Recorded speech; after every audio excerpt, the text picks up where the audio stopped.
You know that song. You wouldn't be here if you didn't know that song. Good afternoon, everybody. My name is Tom Henkenius. I'm an instructor here at FIDM and am the co-chair of our degrees in digital marketing, graphic design, and visual communications. Like most of you, 6 years ago, my life was totally changed. I opened the Netflix app and there, staring at me, was one of my favorite people from my youth, Winona Ryder. In a new show, it was supposed to take place in an era that was like Winona's in my youth. So, of course, I had to dig in and binge watch the first season. I've spent the last 4 years, or rather 6 years and 4 seasons, devouring Stranger Things for its nostalgia and its amazing storytelling, and also, of course, for Winona, who I love. This is why I begged the powers that be here at FIDM to let me interview our 3 incredible guests today. They include the Emmy-nominated Production Design team, which is the production designer and set decorator. Also joining us is the very talented costume designer from Stranger Things season 4. You might know, you probably already do, it dropped in 2 parts over the last several months and has just blown up. The song you just heard was back on the Billboard charts for the first time in like 4 decades. The production design is by Chris Trujillo. Chris is based in New York, where he's worked in fine arts and on independent feature film projects, which include Lena Dunham's Tiny Furniture. Besides his work on Stranger Things, he's currently wrapping production on a Disney Plus Marvel series called Echo, which I'm really looking forward to as well. That drops early next year. Chris, welcome. I wonder, before we jump to our other folks, I'm going to ask you the question I'm going to ask all of them. What exactly is it that a production designer does? Welcome. Hi, how are you doing? Thanks for having me. Production designer, essentially, I'm responsible for, I run the art department. So, in collaboration with the director and the cinematographer, I'm responsible for creating the sort of physical world of the show. So everything, all the sets and, the kind of look and feel of the show, the physical look and feel of the show is kind of under my purview. So yeah, that's the very, very short answer to that. Okay, all right. So let's introduce a part of your team that is the set decorator, who is Jess Royal, who began her career, interestingly, as a jury consultant. I love this from your bio. And though you take that skill and applying the attention to detail to set decoration, your role, Jess, in Stranger Things, as you know, is especially complicated because it's part creation and part recreation. You're recreating the look, the feel of the 1980s, which for people like me, I'm looking really closely at because it's my youth. But also you're having to create the look and feel of the sci-fi and horror elements of the series. You may have also seen her work in shows like Dumplin' and in movies like Ring of Fire. Jess, welcome. And so first question to you, what is the work of a set decorator?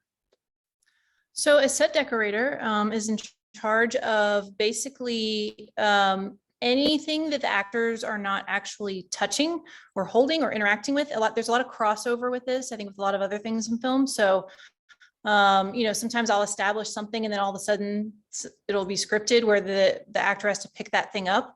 So I'll hand that over to the prop master and then he'll take it from there and get multiple versions of that same thing.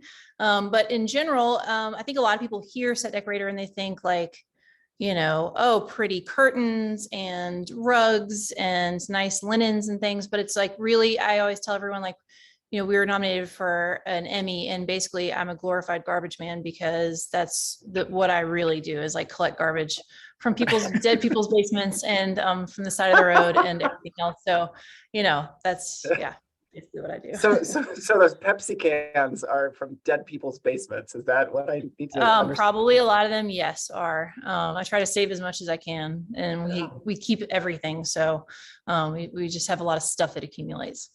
Fascinating. My parents are dead, but you're welcome to come raid their garages. We'd actually appreciate it. That's not a requirement, but it just happens to be that way a lot. So yeah.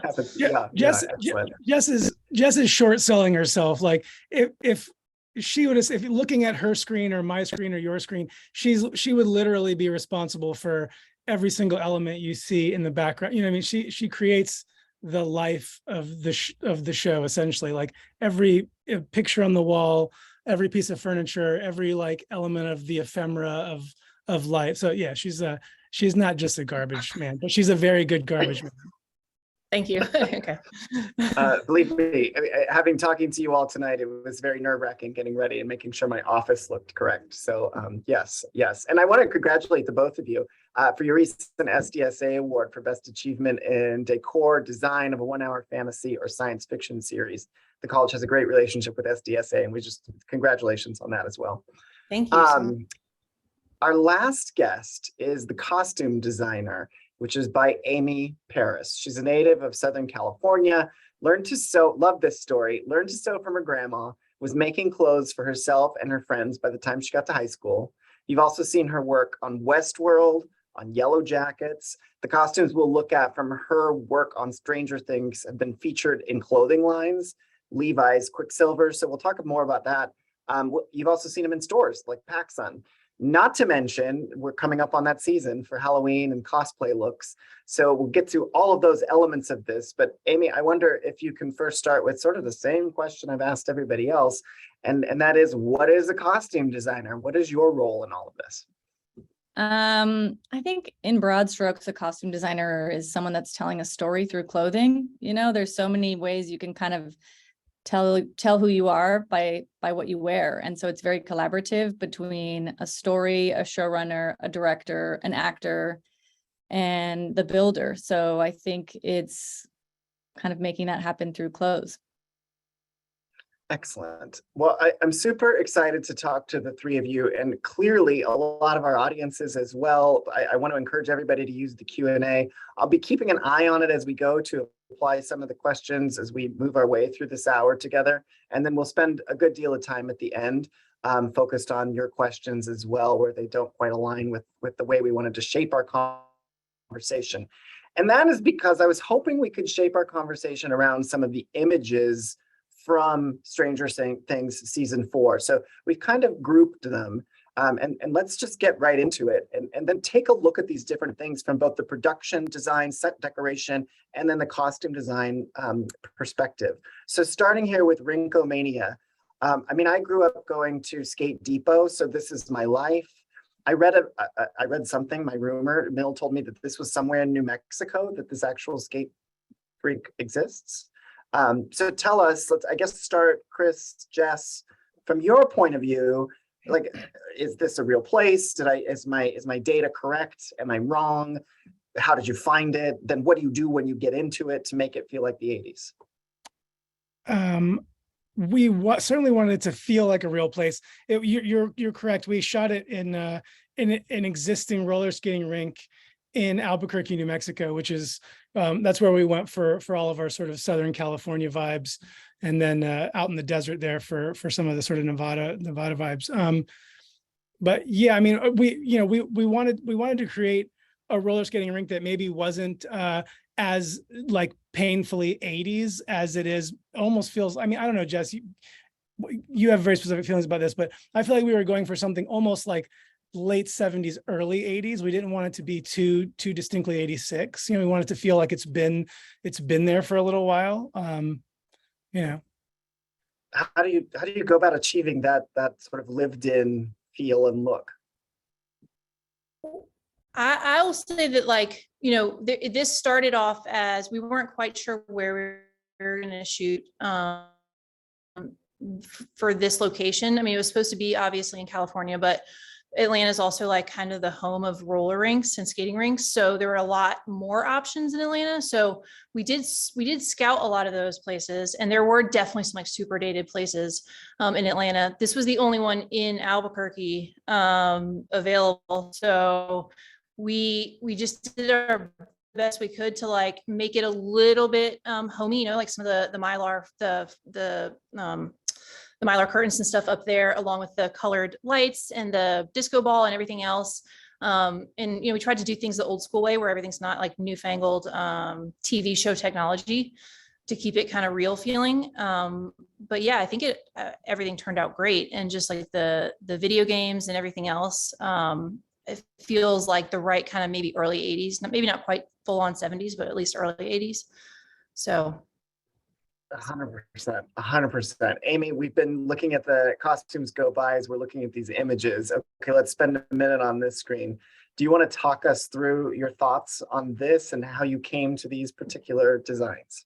Yeah, I mean, each character is so important, and I'm so proud of this scene because every actor's, even the background clothes head to toe are like real vintage, and everybody is pre-fit ahead of time so that you really get, the vibe and the period correct. For these outfits specifically, it was important to make sure we could show that Will is still kind of stuck in Hawkins. So I kept him in his plaid and his clothes that he has been wearing because he's got his hand-me-downs from Jonathan. And then with 11, she's also getting hand-me-downs from Jonathan and Joyce and Will. So she's kind of a mix of everything. She's kind of got maybe an old Will shirt. Maybe this was a dress she got at the mall with Max, but a lot of those clothes, are not put together the same way without the help of Max. So it's still, every time I look at it, it still looks a bit weird, but that's kind of the point. She doesn't know how to put clothes together. She's still figuring out how to match and how to make it work. And then with Mike, that one's a really fun one because we have like vintage real visors, and it's always important to have multiples for actors that are potentially stunted or have photo doubles. So a lot of the stuff, if it's vintage and real, we love to use it if there's multiples. So we had multiples on that visor, and then the outfit itself was manufactured by Quicksilver. They were helpful in this last season because there was a lot going on with COVID. And so to build enough clothes for our actors to be on camera in time, we actually leaned on them to help manufacture some stuff for us. And we collaborated on using vintage graphics from their archives. So that was a really fun thing to get to do. I love the stories, and I love that you have a story behind it. As you think about how she put that ensemble together, and I didn't even think there's no Max to guide her. Of course, there's no Max. Yeah, right? I mean, and I definitely got feedback that people were like, why'd you dress her like that? And I get it. It's weird looking. And that I knew that was a risk going into it, but I do think there is an audience out there that thinks about it that way, that thinks, how would she still look so good? And that was also a note from the Duffer Brothers. She can't look cool. And they kept pulling me back because I would try things on her that looked cool.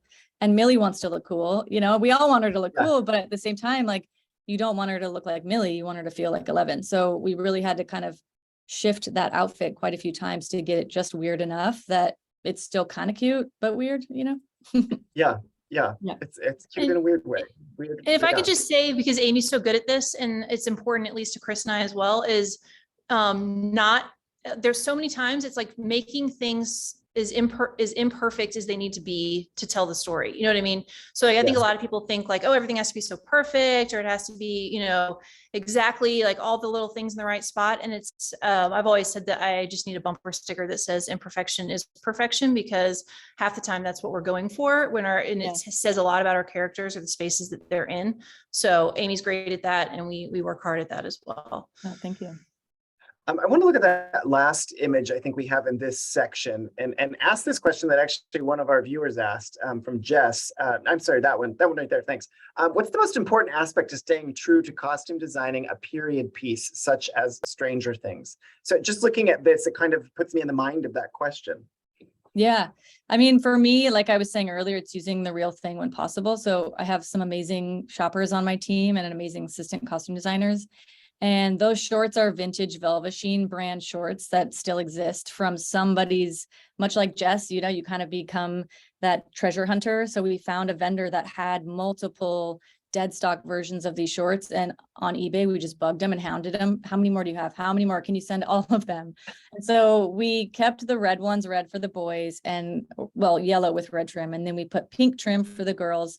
So we'll tweak vintage if it's, works for the story. And then for the jackets and the shirt, I knew I wanted to build those and that would be hard to find. And kind of to collaborate with Chris and Jess, I knew I wanted to do this custom rainbow ribbing because it felt very, very 70s and very much like the golden age of roller skating. And then to build the jacket around that, I had to start ahead of time. So I don't know, I think this is kind of a funny story now, but at the time, to Chris and Jess, I kept being well, the walls are pink and my outfits look like this, and I got so worried that it wasn't going to work. And they were like, it's going to be fine. Don't worry. But I kept being but they look different than the than the sets. But I actually am, of course, they worked out fine and it looks great. Let's take a look. I think the next picture we have is showing the Okay, so this is still at the roller rink. Yeah, that's the one. I jump to the next one, Spencer. One more further. Let's chat about this for a second. So as you look through the look of Elle through this part of the series, this season, was it really driven by this whole concept that she's not able to kind of make herself look cool? Yeah, I think so. I mean, for me, yeah.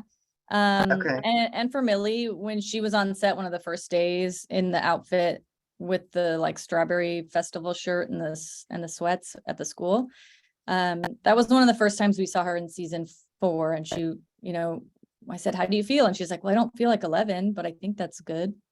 And I agreed with her because it's a whole new vibe, she's in a new place. And so I think it was good for her to feel not quite like the character, because she's still figuring out who she is, especially when you go to a new high school, when you're making new friends, figuring out what clique you fit in with. So I think that worked and lended itself to the story for the actor for sure. I mean, Yeah. Amy, I feel like for me, I always felt like, this reads to me as almost she's layering this new sense of self and this attempt to be cool. And it's like she's literally layering it on top of the 11 that we met in Hopper's cabin. Right. You know what I mean? When she was kind of living this, life in hiding. And it feels very much like you've layered, an attempt at 80s cool on top of like, who she's been previously in the show. So Yeah. this outfit always worked for me, for what it's Okay. worth. I always thought it was great. Good. Thank you. And I think the next slide after this one kind of leads to this question, to me at least. How many versions of this do you have to make a scene like the milkshake scene work? Yeah, we made, I think, 6 immediately, just knowing we would need that many. And then when something is a scene that's this big with vintage, I just print the fabric so that I have control of how much fabric, because often you buy stuff and then it sells out and then it's worse to try to find more.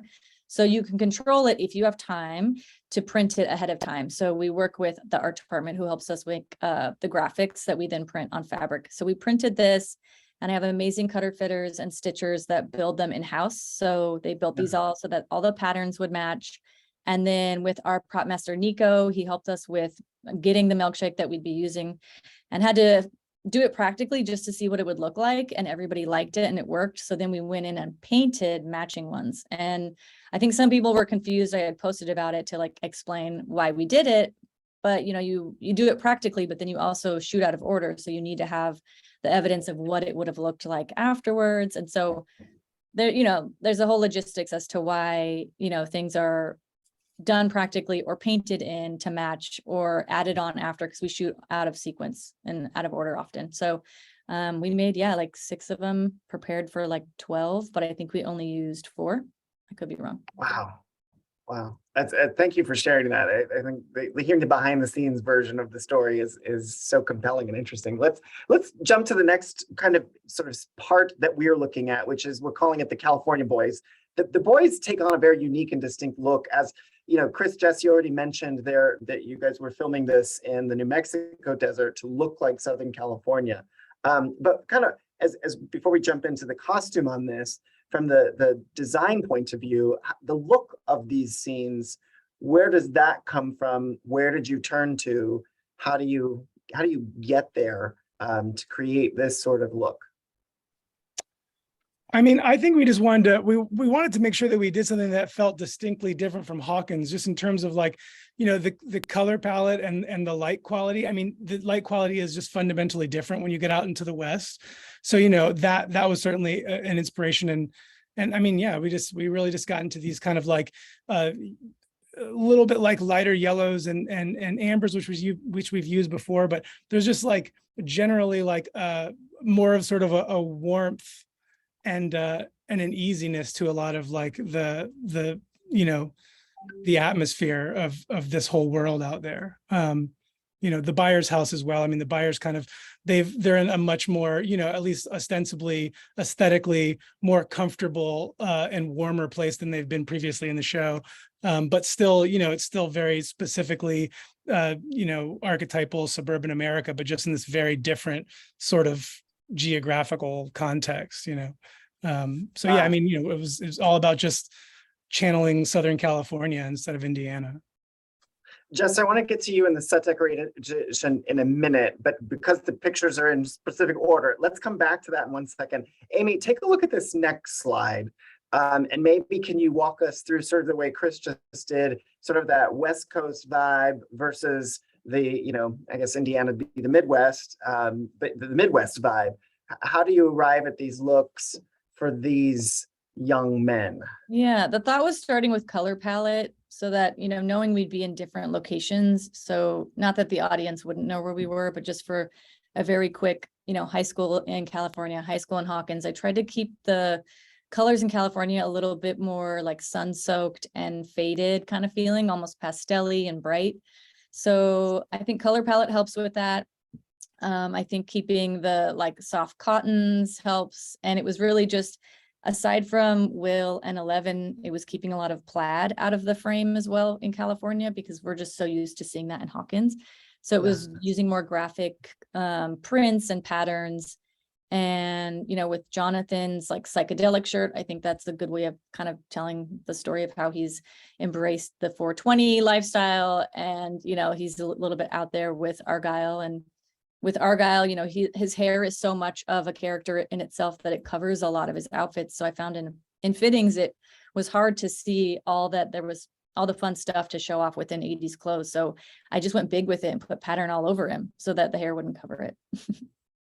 And I love Mike's vacation mode. I can relate to that. Yeah, like that would have been an outfit he would have bought like at the airport, like, I'm gonna be in California. It says like surf with surfboards across the back. It just feels like, okay, fit in now. He got his flip-flops, he got his Quicksilver. Yeah, I think I had that, but it was more like a crop top, if I remember correctly. Yeah. Jess, looking at the same image, so jump back, stay on that one more second. So what, obviously, I believe we're in the airport on this one, if I remember correctly. The thing that caught my eye when we saw this initially was the phone booths.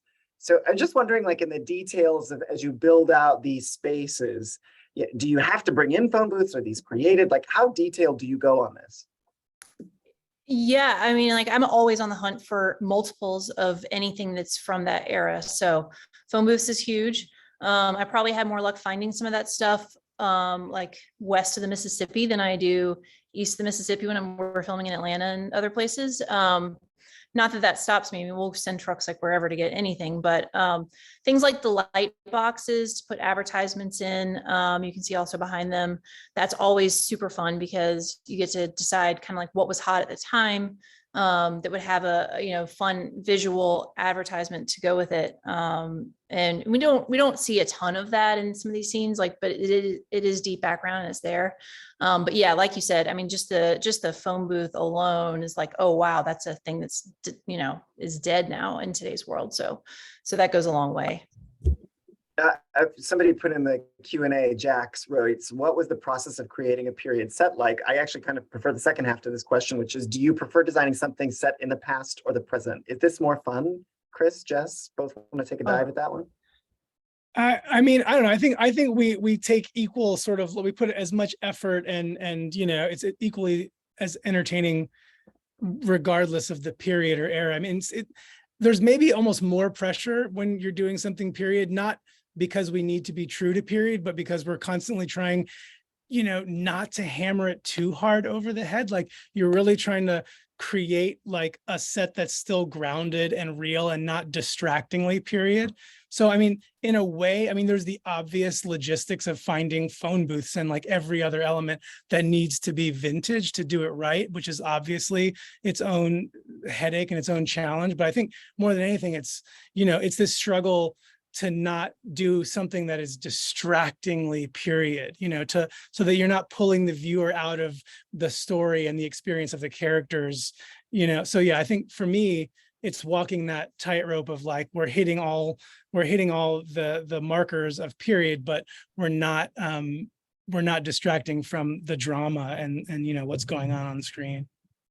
Oh, that's interesting. Yeah. Jess, what's your take? Yeah.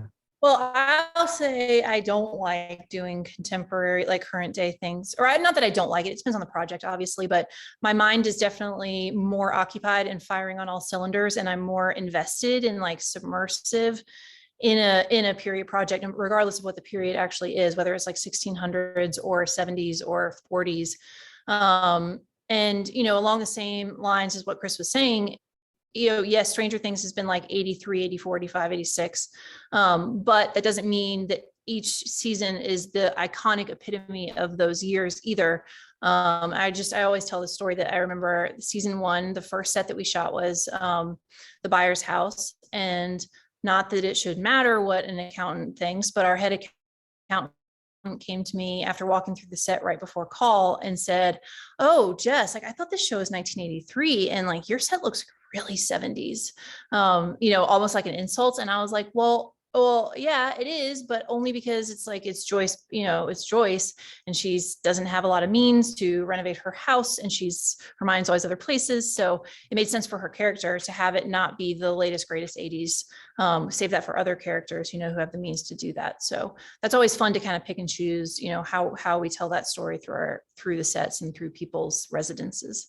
That's awesome. I mean, we weren't the consumers we are today back then. So for sure, right? Like, yeah, it would resonate over. Let's move to these next couple images. I think they show, Jess and Chris, a bit of the process. So obviously we're moving to Russia now and the Demogorgon pit.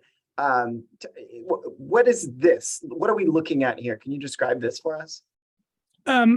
These are model views of what we call the Demogorgon pit, which is essentially, well, the idea was this would have been an open air prison yard.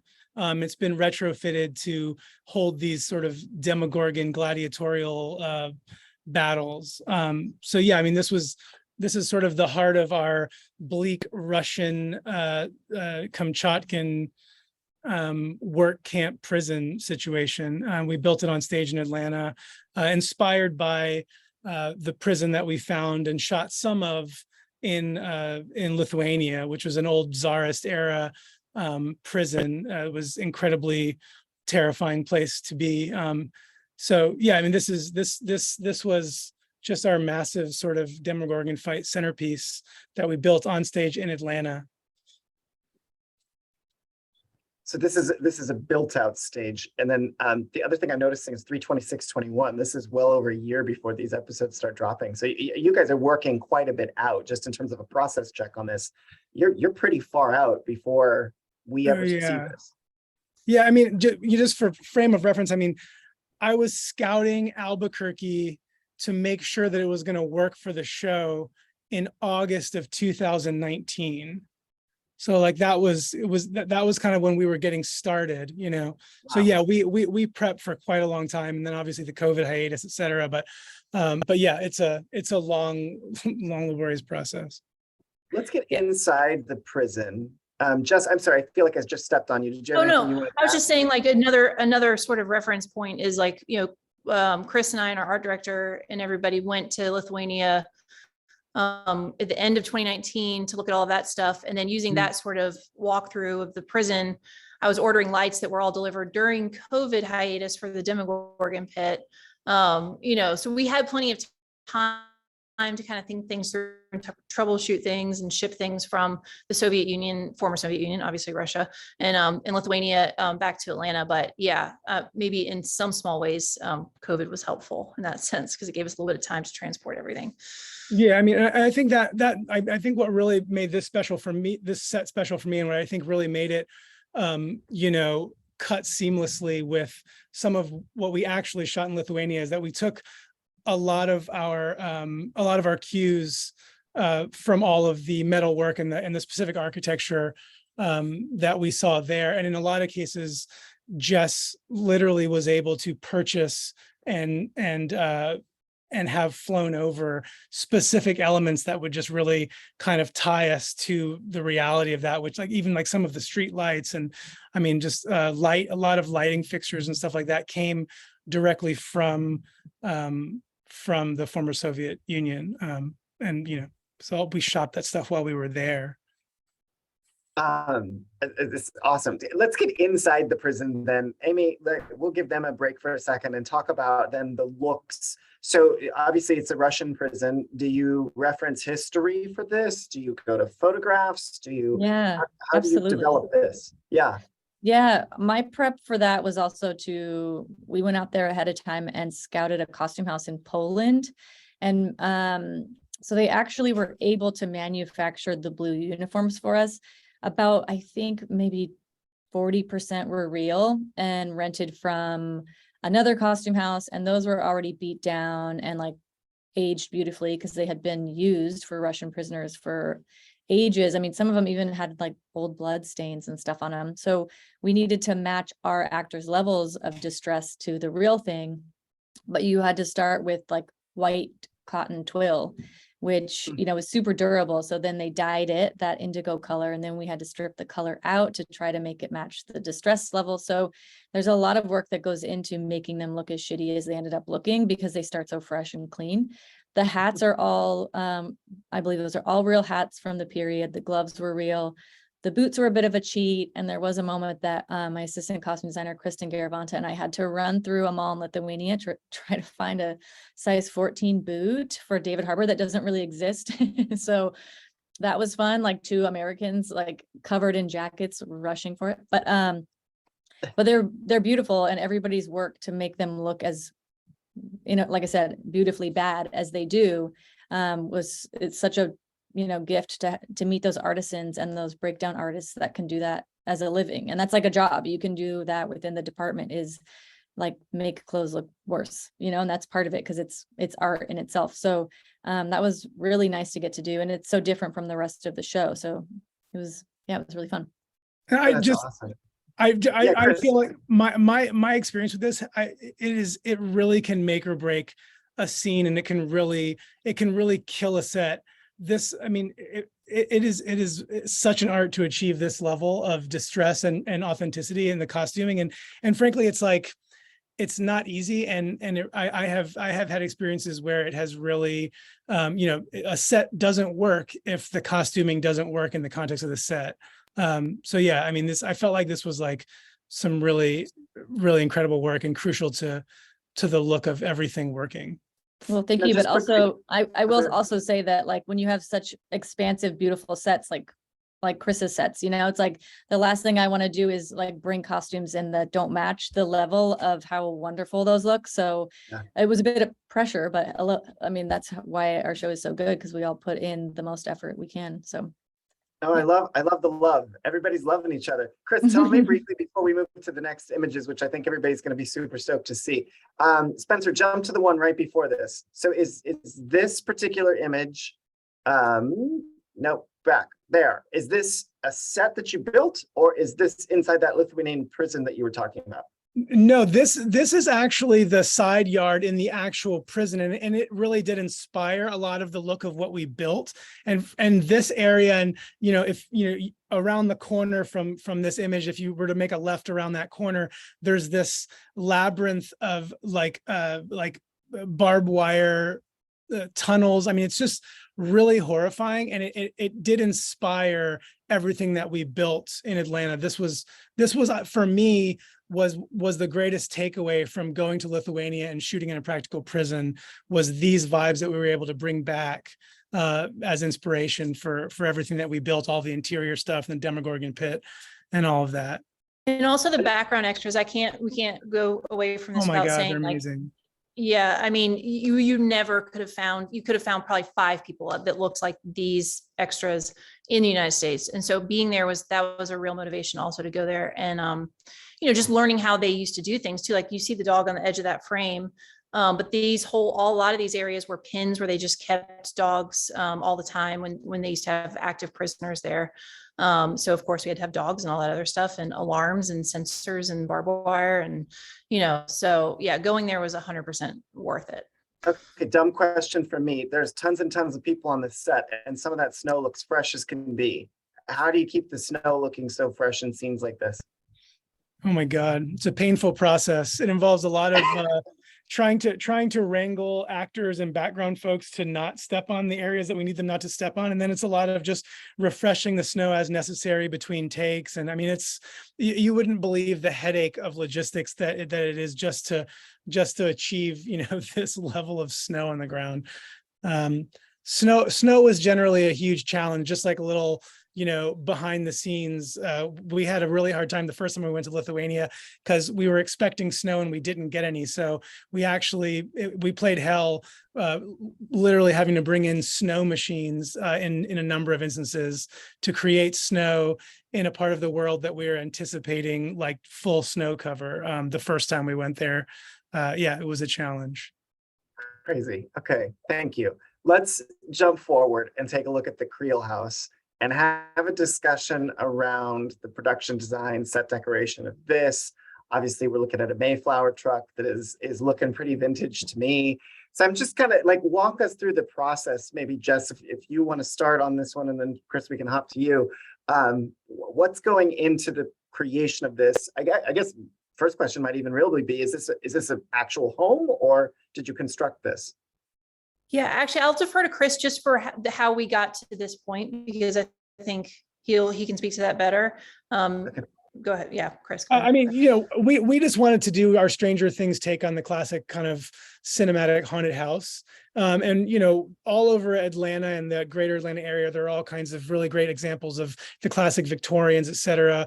But the Duffers really insisted that we look because they wanted something that had a very distinct air to it. And, we ended up we were pretty far afield. This is in Rome, Georgia, which is like 2 hours outside of the city. And this particular house with this kind of mansard roof line, and, it just had such a uniquely kind of imposing air to it that we decided that, we were willing to travel for these exteriors. And then, the exteriors and the existing location was actually quite beautiful on the inside. And it inspired a lot of what we did on stage, but we ended up building the entire interior, first floor, second floor, attic on stage. But yeah, it is a house that exists, and we did shoot the 1950s pristine first floor inside the location, but just did a very extensive, painstaking job of sort of bringing in all sorts of period wallpaper and furnishings. I mean, we completely kind of took it over and made it our own. These poor people lived with, because we dressed this was like one of the last things.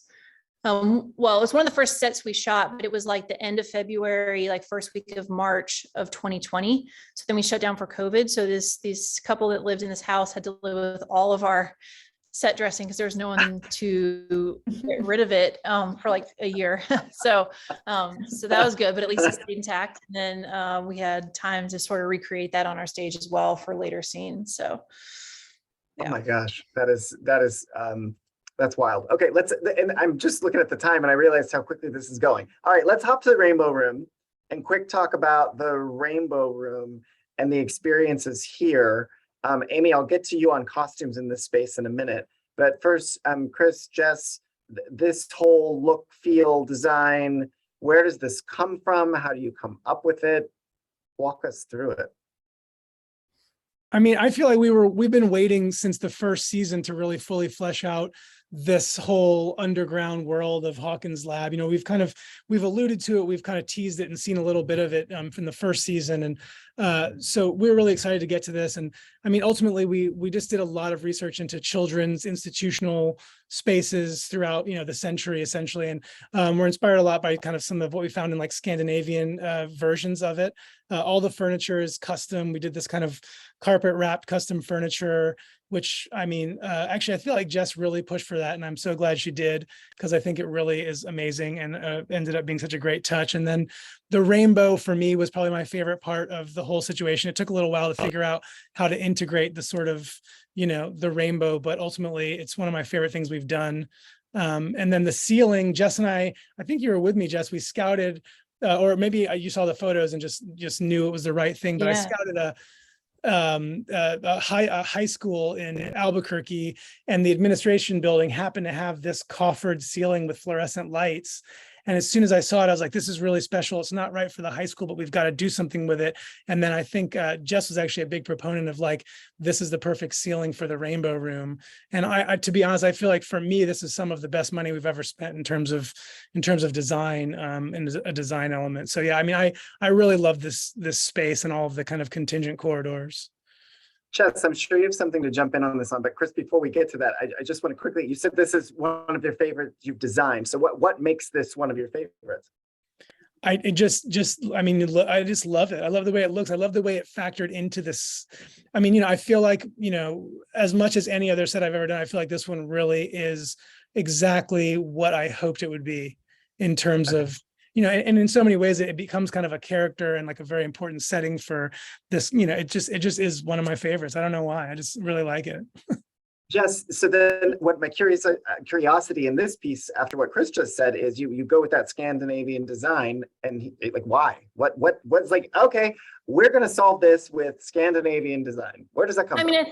I think a lot of it, like there became a lot of important factors, and this was actually technically a very hard sequence of different scenes to film, because we had to create a lot of symmetry. So things would be disorienting naturally, like when 11 like leaves the room and then she's doing a circle and then she's back in the same room, and just how to film some of that stuff in her reflection, and to see the younger Elle versus the sort of current, age Elle.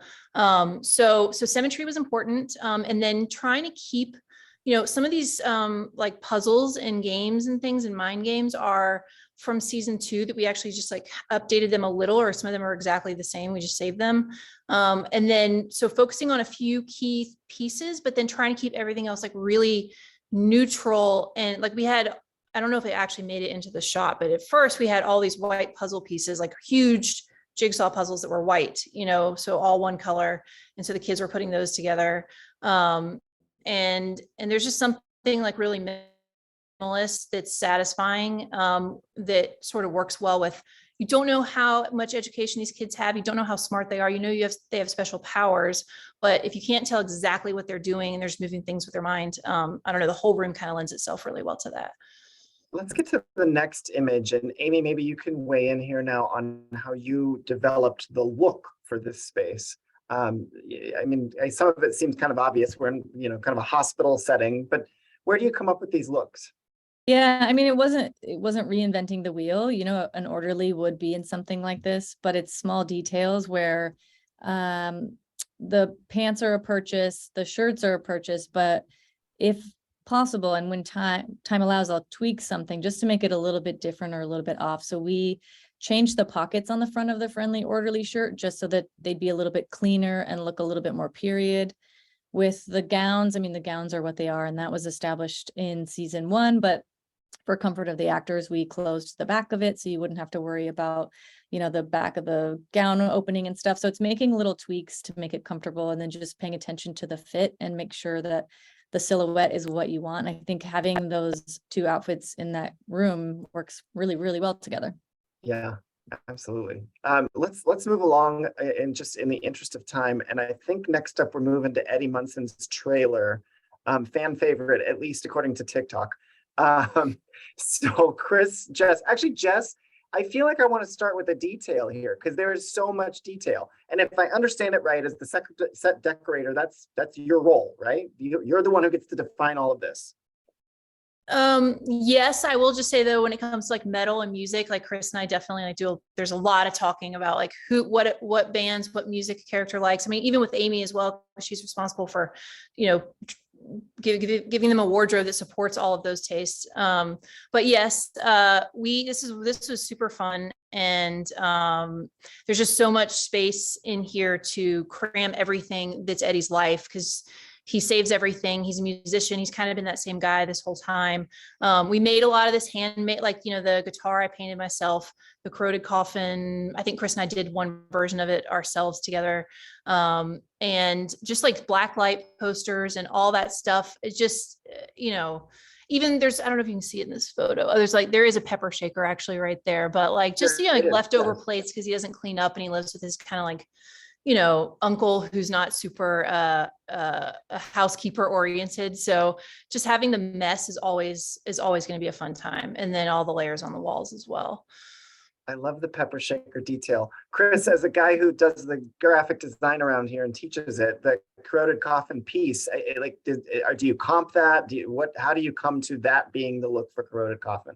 I mean, honestly, this is maybe not my favorite iteration of our corroded coffin logo, but like, I've always been, I've always been sort of a bit of a fan of metal and kind of punk and that. So I just started doodling on the wall of our offices, and I just kind of worked out this little slashy corroded coffin logo, so it was just inspiration from life, I guess. In the next image, we see all of the hats on the wall. Okay, so we have the set decorator here, we have the production designer, we have the costume designer. Who's in charge of the hats on the wall? Okay, well, so this is before we knew for sure that we had to do a second version of this trailer.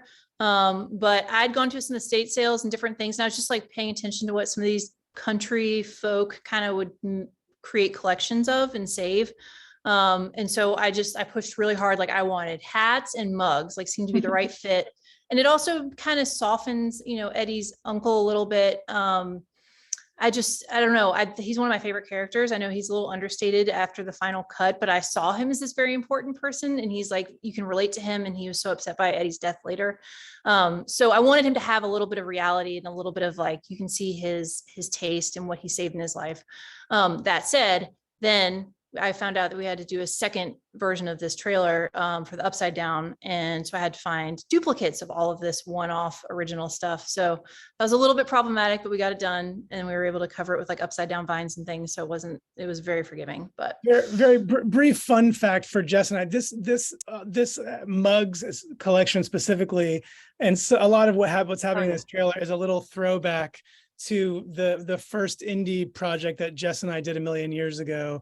One of our sets that we really enjoyed there. It was a little Easter egg for just the two of us. Yeah, they had tons of mugs, and it was always one of our favorites that someone would keep all their mugs that they've ever kind of bought on vacation or wherever. And so, yeah. It was one of the questions someone submitted that you all just asked or answered rather. And I'm just fascinated that it's actually just an Easter egg for the two of you. That's pretty amazing. Let's jump to the next slide, because what I'd like to talk about, Amy, in this is the Hellfire Club t-shirt, and then of course the Levi connection. Maybe can we start with the Hellfire shirts? And is this your design? Where does this come from? This seems very iconic from this season. I feel like I should be congratulating you because I feel like I'm going to be seeing it at Halloween.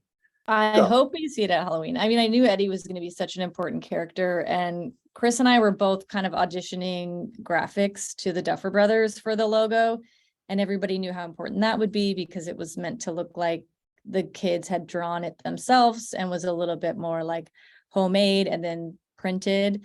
So in the long run, it was between the two, and a friend of mine, Trevor Gerard, had done the doodle, and then that was the one that they chose. So that's the one that made it on the shirt. And then with Levi's, that connection was not with this season. We had worked with them last season, but what an iconic, jacket thing. It was like, a jacket that was cut into a vest. So I knew I wanted to put that over a leather, and it's a brand new leather. So we had to distress that. And we added, like the chains around the zipper, like maybe the zipper was broken. And I spent far too much time like picking the pins and choosing the patches and the placement. I'm sure my team was like, okay, move on. But I just knew how important every band was and that they would all connect and make sense. And with Dio, that was really cool to get to put Dio in the back. A lot of my research of like young boys in the 80s and metal dudes, it was a lot of Dio t-shirts, especially in 86. And so it felt like that was the right one because, he was like a wizard metal dude. And that's exactly what Eddie would have listened to. So the rings are like legit vintage rings from a warehouse in Philadelphia that happen to have quite a few multiples of it. So thank you, Philly Bulk Vintage. And the bracelet was a bracelet we found online. So yeah, it was cool. And if I can just give a shout out really quick to Metallica, because ever since season 2, I think it's the first time we used a Metallica piece in Stranger Things. And I was so nervous it was going to be like a $2,000 fee just to clear it, to see it on camera. That's what a lot of those things are standard. and they wrote back personally and they said that they were huge fans of the show and that they would be honored. Just don't make them look like assholes in the show. And so that's kind of carried through because there was a lot of Metallica related to Eddie as well this season, and they've continued to be awesome. There's something somewhere online you can watch with Eddie where he meets up with them like before Lollapalooza or something. You can see the behind the scenes kind of meet and greet, but yeah, it's really nice when bands get excited and are willing to help you out, and it just makes everything a lot easier. Amy, briefly on this next image we're going to look at, talk us through how each of the characters then kind of, I'm going to say like personalize the Hellfire Club t-shirt. How do you go through that process? Yeah, well, knowing that it was like a club shirt and they all had to wear it on the same day, that's not going to stop them from like also wearing the rest of their closet, you know, the clothes that they choose. So I think with Gaten's shirt for Dustin, that was a fun one that we built in-house. And that was vintage fabric that I found from like a fabric store that was closing in San Diego. And Gareth on the screen left, he's in like a red plaid that would have been something that he would have worn regardless of a Hellfire shirt or not. Erica, of course, is not in one, but it was nice to give everybody just a little touch to make it feel like they were wearing it within their regular day, but they just all had to wear it on the same day. And then we've got one more photo from, I believe, the same day they're on campus. And I just kind of put this up and allow you all to kind of like, any thoughts on the sequence, on the time in Hawkins? Obviously, if you're reading the chat like I am, people are loving all the details that you're providing. So anything we need to know about this sequence, any of this time at the high school that you'd like to share? Jess? It's not in this photo, but I will just say, at least to me, whatever goes on in a school in a period show is very important to me. So like bulletin boards become a real thing that I get very obsessive over. Is like season, I will just say that one of my favorite things we've done on the show, season 2, was scripted to be 1984. And it was like late October, early November. And there was an election about to happen with Reagan and Mondale. So those kinds of current events, to have those in the background, even just like whipping by something in a hall, is super fun. If someone's like pausing and really looking deep, to have a full submersive, you know. So this year was like Halley's Comet was happening that month, and various other things. So it's just, I like school stuff and bulletin boards especially. Okay, good thing to pay attention to. Chris, anything you think we need to know from this era? I mean, I just think about the little quick montage we did as they're trying to find an alternate player. And like, I think it speaks to like for all of us, like that little quick montage where they stop by the science class and then the math class and then the chess class and then the art class. I mean, that passes by in less than a minute on camera, but each of us has to spend an inordinate amount of time designing each of those sets and like, you know, and costuming all those. So that to me was like, it was a lot of fun because we get to do these kind of quick like one-offs, and we get to, you know, give you a quick portrait of the math club and a quick portrait, you know, it's a lot of fun, the wrestling club. So I feel like that's something that, you know, people might not think about, that like, you know, for each of those 10-second bits, we had to like, you know, figure out what the math club would have looked like and what the art room should have looked like. And that was actually a lot of fun. But yeah, sort of maybe overlooked. Let's hop to the Scantron shirt. And Amy, I wonder if you can walk us through this design. That was the fabric that I found in Atlanta, and it jumped out at me, and I didn't immediately think, okay, let's put like Zelda and like video game graphic on it, but I knew it felt like something that somebody would do in the 80s. I mean, it was a trend, like a micro trend, where people had like actual garments that they could purchase that came with markers that you could draw. And whether it was like filling in the color or like drawing your own style on it, it was like this tiny thing that people did for a minute. And so I thought, well, what if that was something that Dustin was doing? So again, I worked with Trevor, the guy that did the Hellfire logo, and he put all these, you know, like visual graphics, and like there's a wizard at the bottom with the dragon and the fire goes over the shoulder. So it just seemed like a really fun thing that he would do in class if he was bored. And I think it turned out pretty cool. It definitely turned out very cool. I do want to get to some of our audience questions, but I just briefly want to get to the upside down before we move on beyond all of these conversations. In terms of the upside down, Amy, I'll start with you. Costume wise, do you does something change? Do you have to take this into account, or because they're wearing it in the real world, it's just, oh, okay, here we are in the upside down, good to go? Right. I mean, it goes back to what I was saying earlier when you shoot out of order. And so in reading in the script, after this outfit had already been established and worn on camera, and it was made also in-house. So the shirt was made, the fabric was printed, the ribbing was dyed, the pants were made, the boots were made, the belt was made, everything was made. But then I read the like river of blood in the pool and just was like, oh, here we go. So you do have to work backwards, because then you have to shoot what that looks like afterwards. And so there is a level of like hoping that what you establish that looks like is sort of going to be believable when it happens, because visual effects isn't there, or there isn't a real pool of blood. It comes in afterwards. So it's a lot of like kind of crossing your fingers and hoping that what we anticipate will match, and it usually does, but you always wonder like how big, how messy. And so there's a lot of organization that takes place, and I have a great team to help with that, because I couldn't do it alone, for sure. And then Chris, how much of this is digital? How much of this is real? What is your role as a production designer? What are you working on here?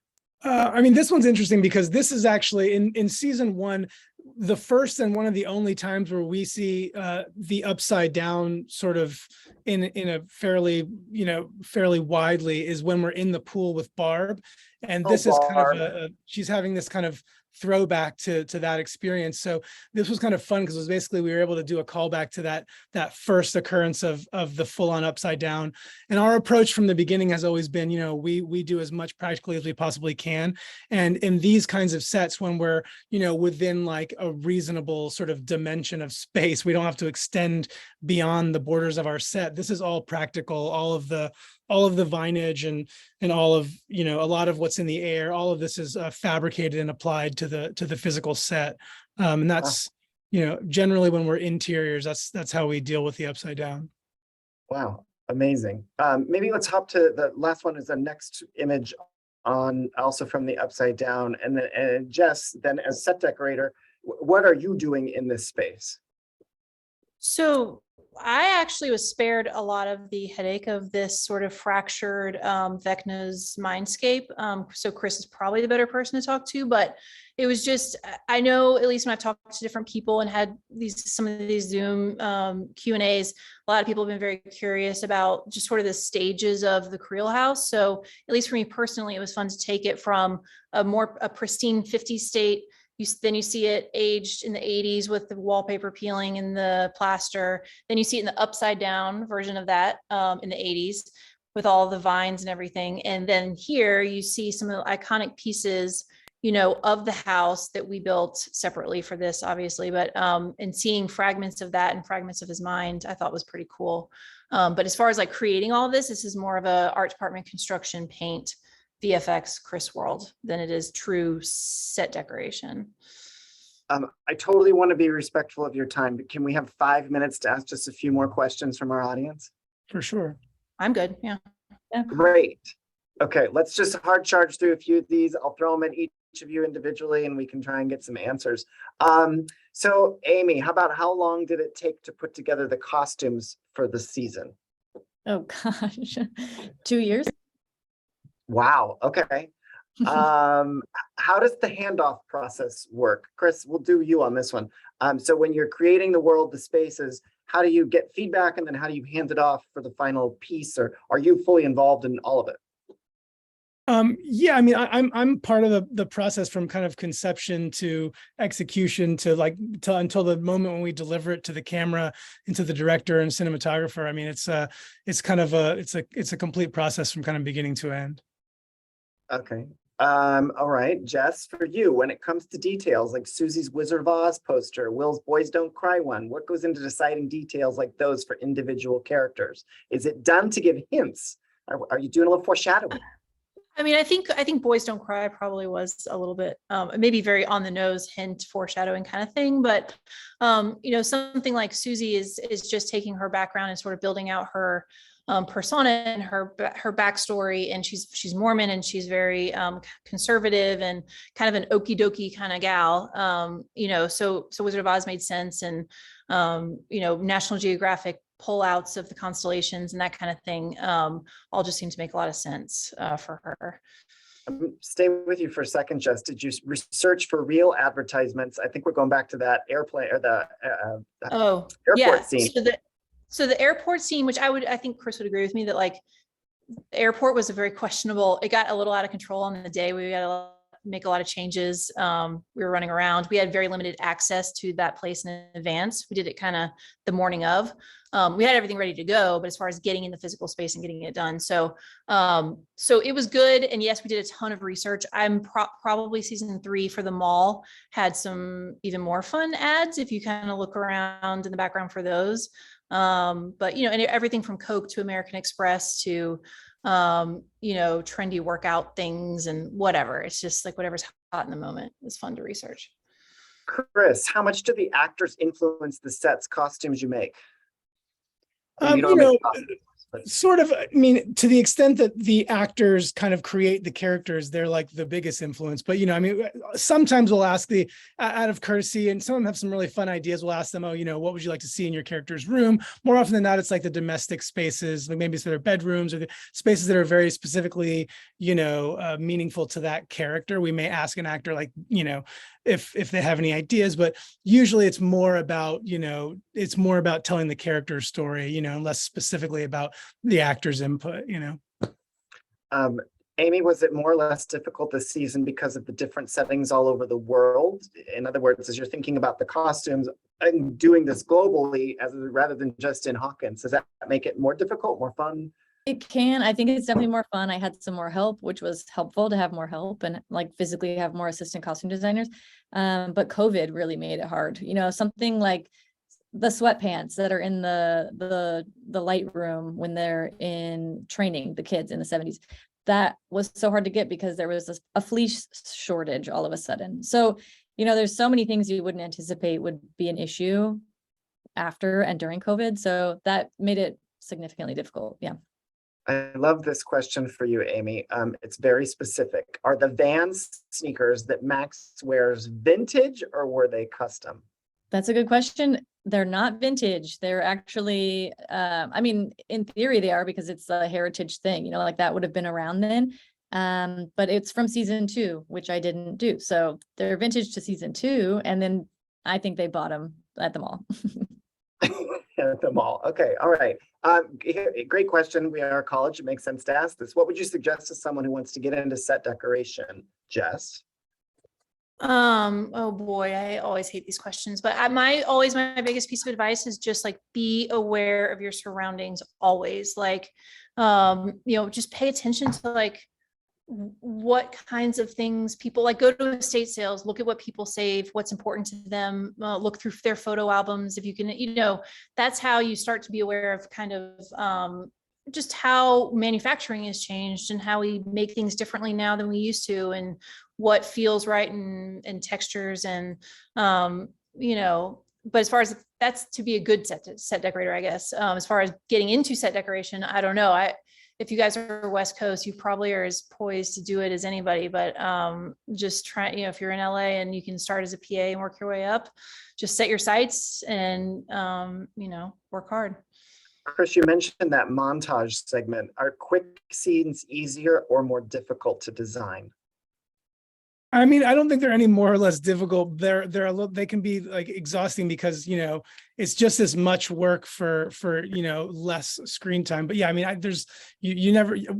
like to think that I put as much like mental effort into a set that's only seen briefly as a set that we're going to spend a lot of time in. Our favorite sets are always, I feel like halftime we're joking, but Chris and I and the art director, it's always these little piece sets that we always spend too much time and too much money on, but we love it. And it's they're fun because you can really fixate on the tiny details of a set. If it's only 2 walls, you really kind of go nuts with it. There's so many great questions. Amy, just briefly, how did you choose some of the outfits for Dustin? The question goes, he seems to have the most distinct style, so I was curious about that. Yeah, he's almost one of the easier ones to design, but hardest to find. So if I can't find it out in the world, we make it. Like the bite off tee, for example, as soon as I saw that, I knew that felt like some kind of graphic tee he would have. So I present the choices to our directors and showrunners, the Duffer Brothers, and they are ultimately the ones that choose. But they often do say, like, what does Gaten like? What do you like? So they're super collaborative. So it's usually we're all pretty much on the same side of what we like. So it's pretty easy, luckily. Okay, very last question. I want the three of you to weigh in on individually. Chris, you get to go first. Corrine submits it. I kind of like this one. How do you manage yourself when your fabulous work is rejected? You have to always be prepared to be disappointed in that somebody may, a director or a cinematographer may just not be feeling what you're feeling, or may have a more specific, a need that kind of, we need a very specific camera move, or we need a very specific lighting situation. You learn very quickly that you can't always be precious about every little idea or inclination that you have creatively. I mean, the whole process is so collaborative that there's no way to do what we do and to make the world as seamless as we do without, conceding to one another's creative ideas, All right, Jess, how do you deal with it when your fabulous work is rejected? I mean, I would say that we're pretty fortunate on Stranger Things, more so than other shows and other features that I've done even very recently. To not, we don't have to do the whole like dog and pony show as far as presentation after presentation. We come up with, Chris just meets the Duffers. We all talk. It's a very communicative environment, and usually we come out on the side of everyone being happy. It's pretty rare that there's like a firm, hell no, no way, we don't like it situation. So yeah, I mean, in those cases, it's like you got to roll with it and back to the drawing board, but you can't take everything personally. It's just, I can't say enough though how much of a family we are on Stranger Things, and how it all just kind of works in its own way. Amy, last words to you. How do you manage when your fabulous work is rejected? Yeah, I agree with what Jess said. I mean, it's usually not personal, and it's usually the right choice. I mean, I had outfits that I would have loved to seen on camera and know, oh, the fans would love this too, or the actor likes it. But the Duffer Brothers know the show so well, and they know the words, and the whole point is to like convey the words. So usually when they say no, I get bummed for a minute, and then when I watch it, I'm like, oh, they were right. It's a good choice. So yeah. Thank you both or the three of you rather, for asking or answering that specific question. Corrine, thank you for the fabulous question. It was not rejected, so you did quite well there yourself. For the last hour and 5 minutes, well, 7 minutes now, thank you to the three of you, Jess, Chris, Amy. We love the work you're doing, clearly. I've never seen this many questions and or comments in the chat for a FIDM event. So thank you for spending the time. Congratulations on your amazing work, and continued great success to the three of you. Thank you. thank you so much. Thanks for having us. You. Thanks. Our pleasure. So listen, if you actually want to check out some of the costumes from Stranger Things, you can do that. We will have them here on campus. FIDM has a museum. Did you know that? Our museum, Spencer, can we jump to the museum first, since I'm already talking about that one? The Art of Costume Design and Television opens on August 23rd and will be there until November 5th. Several of the Emmy-nominated costume designs, including some from Stranger Things, will be on display in the museum. So we invite you to come down to our Los Angeles campus and check it out for free. I also want to tell you a little bit about this amazing upcoming event, which is our debut show. We're going to plop into the chat in just a second the link to FIDM Debut 2022. So looks like they already put them there for you. That is coming up on August 18th. There is both an in-person viewing party here on campus in the park. So it'll be a fun night to sit out in the park and watch a debut runway show. Or you can also sign up to watch it from wherever you are in the comfort of your home, your vehicle, your Uber, wherever you're going. Thank you so much for spending the last bit of time with us here at FIDM. If you have questions, we've got all the contact information on the screen for you. We hope you found this as entertaining and enlightening as I certainly did. And thank you all, like truly, thank you for the amazing questions and comments. You guys made this so fun for me. So I really appreciate that, more so than you can even imagine. Have a great evening, stay inspired, and I hope we see you again really, really soon.